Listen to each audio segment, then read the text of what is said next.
नमो बुद्धाय, जय भीम, जय भारत।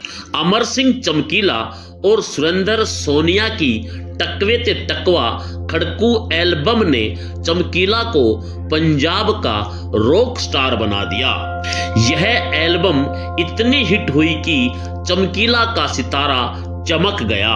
हालांकि उस समय एक सिंगर की कमाई उसके डेली शोज से ही होती थी, जिन्हें पंजाब में अखाड़ा कहा जाता था।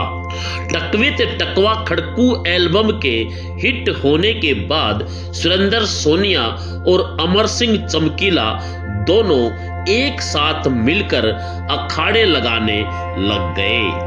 मगर सुरेंद्र सोनिया उस समय की एक प्रसिद्ध सहगायिका थी जो चमकीला को कम पैसे देती थी। इस कारण सुरेंद्र सोनिया और चमकीला में विवाद हो गया और अंत में ये जोड़ी टूट गई। इसके बाद चमकीला ने मिस उषा किरण और अमर नूरी के साथ भी मंच पर गाने गाए, मगर इन दोनों के साथ भी चमकीला अपने आप को एडजस्ट नहीं कर पाए। फिर चमकीला एक ऐसी फीमेल सिंगर को तलाशने लग गए जो उनके लिखे गीतों को उनके ही अंदाज में गा सके। इसी तलाश के चलते चमकीला को एक फीमेल सिंगर अमरजोत कौर मिली, जो उस समय कुलदीप मानक के साथ गाने गाती थी। अमरजोत कौर भी कुलदीप मानक से पीछा छुड़ाना चाहती थी, इसलिए वो भी एक प्रसिद्ध मेल सिंगर की तलाश में थी और इस तरह अमर सिंह चमकीला और अमरजोत कौर दोनों एक साथ एक ही मंच पर गाने लगे। चमकीला और अमरजोत कौर 1981 में एक साथ आए थे और उसके बाद इन दोनों की जोड़ी ने पीछे पलट कर नहीं देखा, क्योंकि लोगों ने इस जोड़ी द्वारा गाए गीतों को इतना पसंद किया कि दूसरे सिंगर्स की छुट्टी हो गई।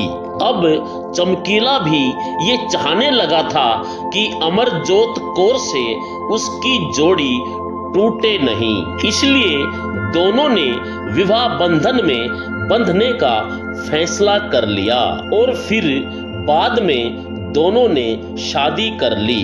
हालांकि ये चमकीला की दूसरी शादी थी।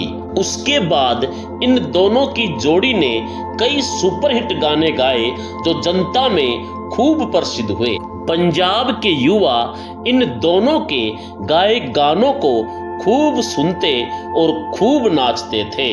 मगर कहा जाता है कि चमकीला अपने गानों में अश्लील शब्दों का प्रयोग करने लग गए थे, जिसके चलते युवा उसके गानों को कुछ ज्यादा ही पसंद करते थे।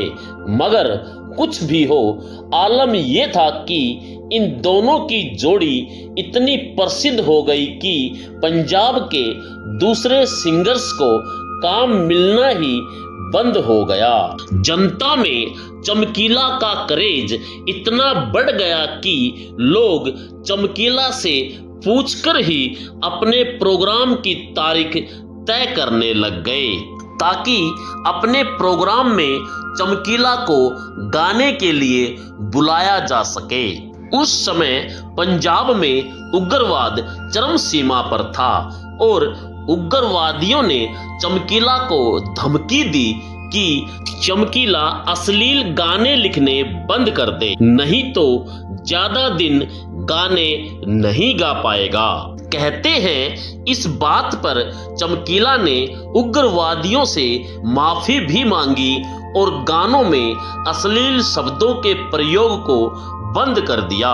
मगर फिर भी चमकीला ज्यादा दिन गाने नहीं गा पाया।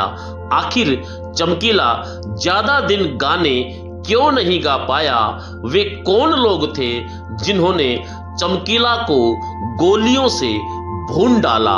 इसके लिए आपको हमारे अगले वीडियो का इंतजार करना पड़ेगा। इस वीडियो में इतना ही। नमो बुद्धाय। जय भीम, जय भारत।